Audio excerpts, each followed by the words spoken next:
जय हिंद प्यारे बच्चों। मैं आज आप लोग को नवोदय विद्यालय और सैनिक स्कूल के फॉर्म भरने में जो इम्पोर्टेंट डॉक्यूमेंट लगते हैं उसके बारे में बताने जा रहा हूं, और साथ साथ मैं बताऊंगा कि नवोदय विद्यालय और सैनिक स्कूल का फॉर्म किस डेट में आएगा, कब तक आ जाएगा, और फॉर्म भरने के समय हम लोग को क्या क्या डॉक्यूमेंट एप्लीकेशन फॉर्म में अपलोड करना पड़ेगा। तो चलिए हम लोग देखते हैं। सबसे पहले आप देख सकते हैं कि मैं यहाँ पर आप देख सकते हैं कि नवोदय विद्यालय क्लास 6 के लिए फॉर्म भरने के लिए इंपॉर्टेंट डॉक्यूमेंट का लिस्ट, यानी नवोदय विद्यालय में फॉर्म भरने के लिए कौन कौन सा डॉक्यूमेंट आपको लगेगा। तो देखिए, जो भी डॉक्यूमेंट होगा वो अपलोड करना पड़ेगा, सॉफ्ट फॉर्म में रहेगा, यानी अपलोड करना पड़ेगा, और उसका जो फॉर्मेट होगा जेपीजी फॉर्मेट में उसको अपलोड करना पड़ेगा। और उस डॉक्यूमेंट का साइज क्या होगा, 10 से 100 केबी के बीच, यानी 10 टू 100 केबी के बीच में डॉक्यूमेंट जो है आपको अपलोड करना पड़ेगा। अब क्या क्या डॉक्यूमेंट अपलोड करना पड़ेगा, तो सबसे पहले आप बच्चे का जो कैंडिडेट होगा उसका फोटो, उसका पासपोर्ट साइज फोटो अपलोड करना पड़ेगा।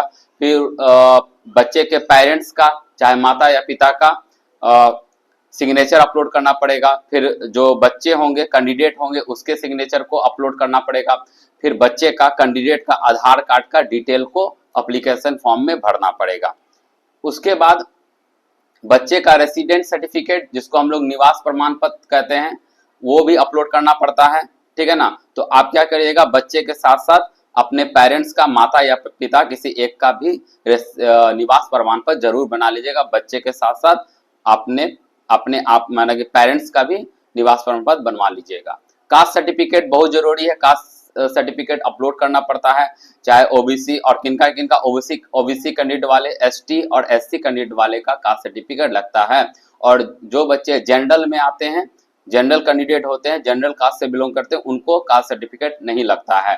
और ओबीसी में भी जो ओबीसी कैटेगरी के हैं उनको जो है सेंटर जो लिस्ट होता है उसके द्वारा वो सर्टिफिकेट बनाना चाहिए। ठीक है ना। सेंटर लिस्ट यानी ओबीसी एनसीएल बनाकर उसको अपलोड करिएगा। पर अब जो ओबीसी सर्टिफिकेट जो ब्लॉक वाले होते हैं, ब्लॉक से बनते हैं, वो भी आप अपलोड कर सकते हैं।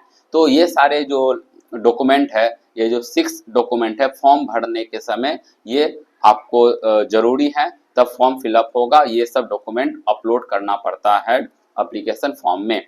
अब अभी तक जो है नवोदय विद्यालय का क्लास 6 या क्लास 9 का एंट्रेंस एग्जाम का फॉर्म नहीं आया है। तो पिछले साल ये फॉर्म जुलाई के मंथ में आया था।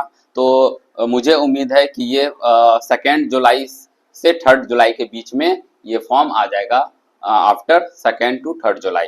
तो ये सारे रहे नवोदय विद्यालय एंट्रेंस एग्जाम में फॉर्म भरने के समय इंपॉर्टेंट डॉक्यूमेंट। अब मैं बताऊंगा कि सैनिक स्कूल जो क्लास 6 के लिए होते हैं, सैनिक स्कूल जो क्लास 6 में, उसको फॉर्म भरने के लिए इंपॉर्टेंट जो है, इंपॉर्टेंट डॉक्यूमेंट क्या क्या होते हैं। तो चल देखिए। हाँ, तो सैनिक स्कूल के देखिए क्या क्या डॉक्यूमेंट होते हैं इंपॉर्टेंट, उसके बारे में हम लोग जानेंगे। तो सबसे पहले देख लिए कि फॉर्म कब तक में आएगा।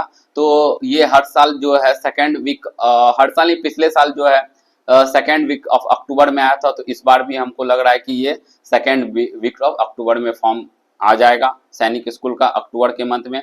और फीस कितना लगता है फॉर्म भरने में, फीस जो लगता है, जो जनरल कैंडिडेट होते हैं, डिफेंस के बच्चे होते हैं, जिनके माता पिता आर्मी में, नेवी में या एयरफोर्स में होते हैं, ठीक है ना, या एक्स सर्विसमैन जो होंगे, ठीक है ना, और ओबीसी एनसीएल वाले, उन सभी को 850 रुपया, कितना, 850 रुपया फीस लगता है। और एसटी और एससी कैंडिडेट को 700 रुपया लगता है, 700 रुपया फीस लगता है। ठीक है। चलिए, अब हम लोग डॉक्यूमेंट का लिस्ट देखेंगे जो सैनिक स्कूल में लगता है। तो सबसे पहले बच्चे का फोटोग्राफ, फोटोकॉपी फोटो लगता है, और साइज होता है 10 केबी से 200 केबी के बीच में, और जेपीजी फॉर्मेट में लगता है। फिर बच्चे का कैंडिडेट का सिग्नेचर लगेगा जो 10 से 50 केबी के बीच में होगा, और वो भी जेपीजी फॉर्मेट में वो अपलोड किया जाता है।